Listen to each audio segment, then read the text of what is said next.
다속 사상으로 다시 읽는 중요 사상. 공자가 사랑한 하나님 49번째 시간입니다. 오늘은 유불학 배우지 아니함이 있을지언정 이라는 제목으로 말씀드리겠습니다. 유불학 배우지 아니함이 있을지언정 학지 배울진된 불능 채 못 배운 것을 부조야 둬두지 않으며 유불문 묻지 아니함이 있을지언정 문지 물을진된 부지 알지 못하는 것을 부조야 둬두지 아니하며 유불사 생각지 아니함이 있을지언정 사지 생각할진된 부득 얻지 못한 것을 부조야 둬두지 아니하며 유불변 가르지 아니함이 있을지언정 변지 가를진된 불명 박지 못한 것을 부조야 둬두지 아니하며 유불행 노릇이 아니함이 있을지언정 행지 노릇을 할진된 불독 도탑지 못한 것을 부조야 둬두지 아니하야 인일능지 남이 한 번 하여 한 것을 기백지 저는 100번 하여 하고 인심능지 남이 10번 하여 한 것을 기천지 저는 1000번 하여 할지니라.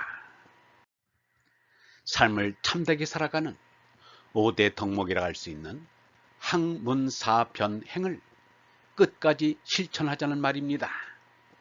학자는 아이들이 학교에서 스승과 제자 사이에 지혜와 지식의 교류가 이루어지는 것을 나타낸 회의문자입니다. 알려졌다시피 공자는 호학을 중요시하였습니다.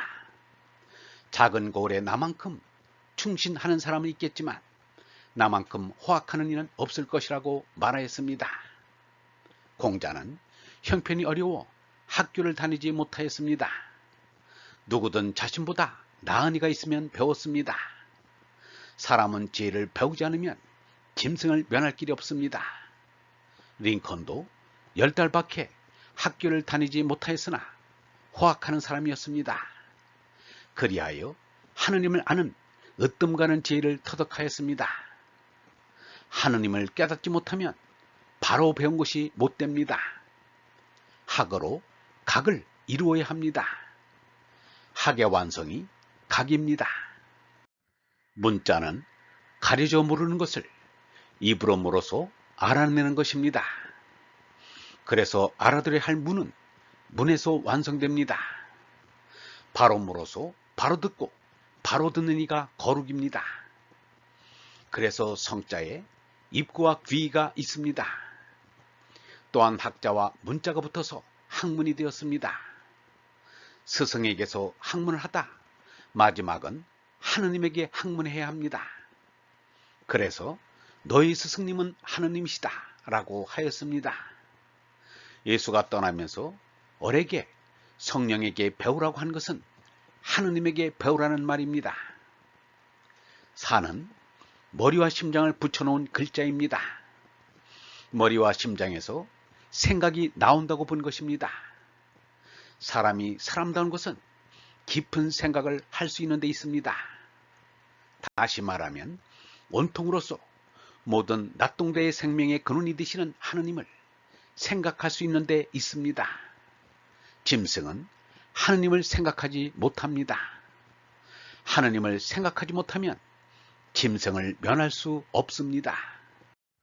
변자는 칼로 참외를 두 쪽 내는 것을 나타낸 글자입니다. 날카로운 칼로 참외를 자르듯 상대와 절대를 가릴 줄 알아야 합니다. 나서 죽는 상대적 존재와 나지 않고 죽지 않는 영원한 존재 하느님을 가릴 줄 알면 무명에서 얼빗의 나라로 옮깁니다. 상대와 절대를 가릴 줄 모르면 헤매는 이입니다. 행자는 십자로를 상형한 글자입니다. 사람에게는 짐승 노릇하는 죄너로 가는 길과 하느님 아들인 얼라로 가는 길이 있습니다. 예수는 좁은 길과 넓은 길이 있다고 말하였습니다. 행은 짐승이 욕망에서 움직이면 탐진 채 짐승 노릇입니다. 하느님 얼뜻에 살면 진영과 진선미를 행하게 됩니다. 이는 짐승이 아닌 하느님 아들의 노릇을 하는 것입니다. 공자 가로되 비유할 것 같으면 매를 만드는데 한 삼택의 흙이 모자라도 이루지 못하고 마는 것은 내가 그만두는 것이다. 비유할 것 같으면 땅을 고르는데 비록 한 삼택의 흙을 부어 넣었어도 내가 해나가는 것이다. 도든 덕이든 인이든 내가 하는 것입니다. 앞에 간 사람들의 말이나 걸음을 거울 삼아 내가 하는 것입니다. 기도의 생활하는 것을 수신이라고 한다. 유교에서는 기도를 수신이라고 한다. 입으로 기도하는 것이 아니라 몸으로 한다. 그러면 마침내 머지않아서 하늘에 다시 이르게 된다는 것이다. 여기에 희망이 있다. 기도하는 것은 천국의 백성이 되도록 자기를 길러 가는 것이다. 자기를 건전하게 길러서 얼로 하늘에 그치는 것이 직언이다. 공자 말하기를 심어서 패지 못하는 것도 있고 패서도 연글지 못하는 것도 있다 라고 하였습니다. 심는 것은 몸나로 난 것이요, 패는 것은 마음나로 나는 것이요, 연근 것은 얼나로 나는 것입니다. 60억 넘는 인류 가운데 몸나의 산만을 사는 이가 거의 대부분이지만 모두가 얼나를 깨달아 몸나 맘나가 얼나에 조화되는 삶을 살게 되기를 바라고 빌 수밖에 없습니다. 이 사람들을 자비심으로 측은히 여겨야 합니다.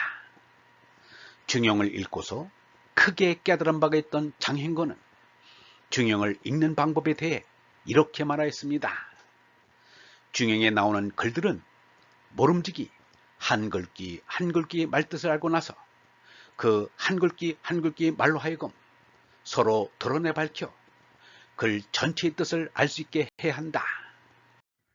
얼번 여러분, 모르는 것은 묻고 배워서 반드시 참나인 얼나로 빛나야 합니다. 얼나로 꽃 피우고 열매를 맺어야 나를 완성하는 것입니다. 영성신학원 다속 아카데미의 하늘소리였습니다.